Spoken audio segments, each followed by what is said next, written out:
banyak. Stop pakai uap nasi. Pakai uap nasi. Cukup dengan cara yang sama. Nah, niupnya gimana? Ditiupin sama orang lain. Apalagi ditiupin sama pasangannya. Itu teman-teman ya. Nanti uap nasinya mengarah ke mata. Sok, segala penyakit mata insya Allah. Begitupun telinga bernanah. Telinga yang kurang pendengaran, sok tiupin. Tuh, ya, silakan diikhtiarkan. Ginjal, bisa juga usus buntu. Ya, bisa juga kencing batu. Itu seperti itu, ya. Adanya sifat keras kepala, padahal dia lagi banyak masalah, lagi banyak pikiran, lagi banyak intinya lagi banyak masalah hidup. Namun kalau dapat nasihat dari orang lain, dapat petunjuk dari orang lain, mungkin nasihat dari orang tuanya, dia keras kepala, ngeyel, merasa diri paling benar. Akhirnya akan muncul penyakit-penyakit seperti itu. Ya, paham di sini teman-teman? Makanya ayo, saudaraku semua yang dirahmati Allah, para pecinta, para perindu Rasulullah, ayo jika kita ingin sembuh, jika kita ingin sehat, perbaiki penyebab, bukan sibuk cari obat. Sakit jantung, jantung disebut kolbu, kolbu disebut hati.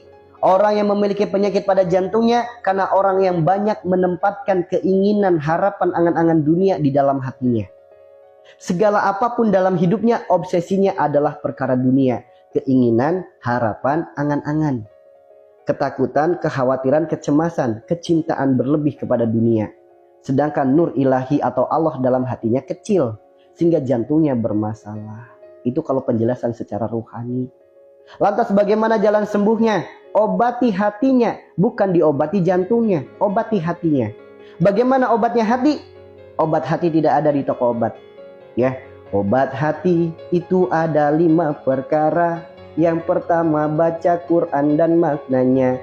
Yang kedua sholat malam dirikanlah. Yang ketiga berkumpul dengan orang-orang soleh. Yang keempat puasa. Yang kelima banyak zikir dan sholawat. Sok, lakukan istiqomahkan karena Allah. Sembuh nanti jantungnya.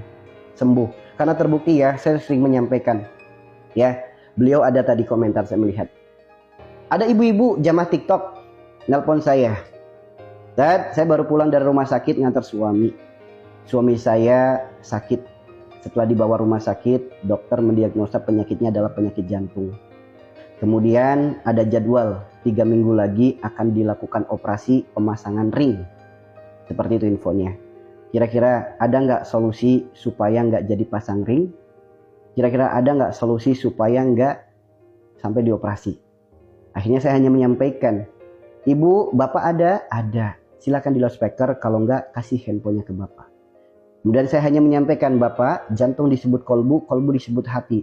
Orang yang jantungnya sakit karena hatinya sakit. Maka fokus bukan obati jantungnya, obatilah hatinya. Obat hati ada 5 perkara, 5-5-nya kerjakan istiqomahkan karena Allah. Subhanallah teman-teman, hanya waktu 3 minggu. Ia mengerjakan obat hati 5 perkara karena Allah. Istiqomah. Begitu 3 minggu kemudian datang ke rumah sakit dengan rencana ingin memasang ring. Sebagaimana jadwal yang sudah ditentukan oleh pihak dokter.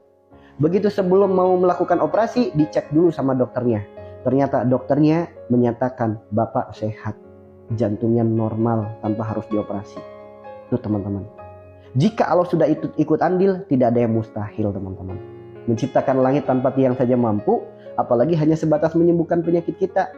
Maka kesadaran akan kesalahan itulah gerbang utama untuk kesembuhan. Oke, kesadaran akan kesalahan itulah gerbang utama untuk kesembuhan. Tidak ada yang mustahil jika Allah sudah ikut andil. Manusia punya doa, Allah punya takdir. Manusia punya ikhtiar, Allah punya hasil. Manusia punya kendala, Allah punya kendali.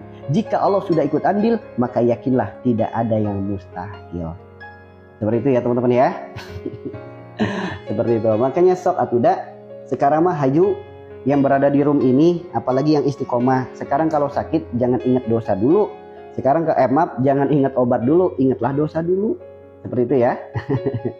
5 cara itu gimana? Yang pertama baca Quran dan maknanya. Yang kedua sholat malam dirikanlah. Yang ketiga berkumpul dengan orang-orang soleh. Yang keempat puasa. Yang kelima banyak zikir dan sholawat. Itulah jalan sembuhnya. Ya, disebutkan dalam Al-Quran.